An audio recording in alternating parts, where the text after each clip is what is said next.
పాలకొండ జిల్లాలో పునర్విభజనలో భాగంగా రేపు అనగా బుధవారం రాష్ట్ర సచివాలయం విజయవాడలో సంబంధిత కమిటీ సమావేశం జరుగుతున్న నేపథ్యంలో పాలకొండ ప్రాంత ప్రజల వారిని వినిపించడానికి కనపాక చౌదరి నాయుడు, శ్రీ సభ నానాజీ ప్రతినిధులుగా హాజరవుతున్నారు. ఆనాటి ఉద్యమ సహకారుల అందరికీ ధన్యవాదాలు తెలుపుతూ సమయం తక్కువ ఉండడం వలన తెలియజేయలేకపోయాం. దయచేసి దీనిని గుర్తించి మమ్మల్ని మన్నించగలవలసిందిగా కోరుతున్నామన్నారు.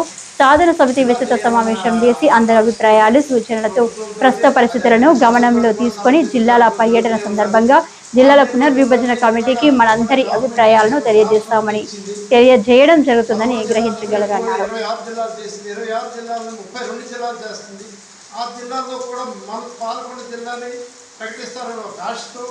మేము అనుకున్న రీతిలో నేను సాయంత్రం దీన్ని పరిగణలోకి తీసుకొని పెద్దలు కూడా సమర్థించడానికి టైం చాలినందున మేము అనివార్య కారణాల వలన చౌదరి నాయుడు మేషాలు నేను వెళ్ళాలని నిర్ణయించుకున్నాము. ఇవాళ ప్రయాణం వెళ్తున్నాము. రేపు అక్కడ కమిటీతో చర్చించిన తర్వాత వచ్చి పాల్గొన్న మళ్ళీ సభాముఖంగా అందరికీ దీన్ని తెలియపరిచి అందరూ సహాయ సహకారంలో సూచనలు మేరకే ముందు నడుస్తామని తెలియజేసుకుంటూ నిర్ణయించుకుంటాం. ప్రధానికి ముఖ్యంగా తెలియజేయమనగా మనం గత కొద్ది రోజులుగా జిల్లా విభజన మీద ఇబ్బంది పడుతున్న సంగతి అందరికీ విదితమే. ఈ సందర్భంగా కొత్త ప్రభుత్వం వచ్చాక జిల్లాల పునర్విభజన విషయంలో అవి జరిగిన తప్పును సరిదిద్దడానికి కమిటీ వేశారన్న సంగతి అందరికీ తెలిసే ఉంటుంది. ఆ కమిటీ తాలూకా మొదటి సమావేశం రేపు విజయవాడలో జరుగుతుంది. దానికి పాల్గొన్న ప్రజానికం తరపున విజ్ఞాపన పత్రాన్ని అందజేయడానికి విజయవాడ వెళ్తున్నాం. సమయం లేనందున అందరికీ తెలియజేయలేకపోయాం. ఇప్పుడే మాకు ఈ సమాచారం అందిన వెంటనే స్పందించి విజయవాడ వెళ్ళడానికి సిద్ధపడ్డాం. ఈ విషయంలో మాకు చెప్పలేదనే అంశాన్ని లేవనెత్తకుండా, మా అన్నిదా భావించకుండా మా ఈ కార్యక్రమానికి మద్దతు తెలపవలసిందిగా కోరుతున్నాం. ప్రజలు, ప్రజాప్రతినిధులు, ఆ వర్తక వాణిజ్య సముదాయాలు అందరూ కలిపి ఈ జిల్లా ఏర్పాటుకి లేదా మన పాల్గొనని శ్రీకాకుళంలో కలిపేందుకు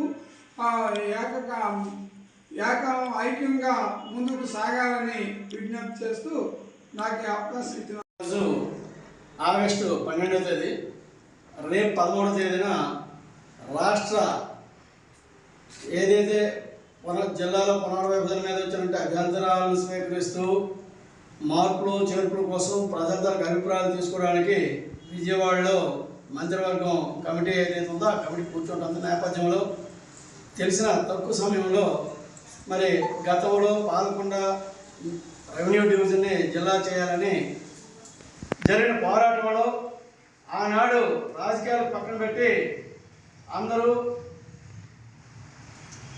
సహాయ సహకారాలు అందించారు. వర్తక, వాణిజ్య, కార్మిక, రైతు, ప్రజా పక్షాలన్నీ కూడా మద్దతు తెలిపి ఒక సుదీర్ఘకాలం పాటు కార్యక్రమాలు కూడా మనం నడిపాం. సరే, ఆనాడు జరిగినటువంటి పొరపాటును సరిదిద్దుతూ మేము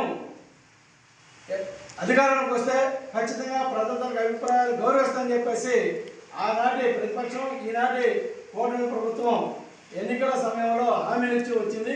అందులో భాగంగా పాలకొండ ప్రాంతానికి గౌరవ ముఖ్యమంత్రిగా ఉన్న చంద్రబాబు నాయుడు గారు ఆ రోజు ప్రతిపక్షం నుండి ప్రధానికి వచ్చినప్పుడు కూడా హామీ ఇచ్చారు. ప్రజలు బాధపడుతున్నారు కనుక బాధను నివృత్తం చేసి వారికి న్యాయం చేస్తున్న జిల్లా విభజన మా ప్రభుత్వం వచ్చిన చేస్తుందని చెప్పేసి ఒక హామీ ఇచ్చారు. దాన్ని అమలు చేస్తూ ఈరోజు కమిటీ వేసింది ప్రభుత్వం. ఆ కమిటీలో మా పాలకొండ ప్రాంత రైతాంగం రెవెన్యూ డివిజన్ పరిధిలో 3 నియోజకవర్గాలు ఉన్నాయి: రాజాము, పాలకొండ, పాతపట్నం. ఆ సందర్భంలో మేము జిల్లా చేయాలని చెప్పేసి జిల్లా కావాల్సిన వనరులు కూడా ఉన్నాయని చెప్పేసి ఆ రోజు వివరించడం జరిగింది.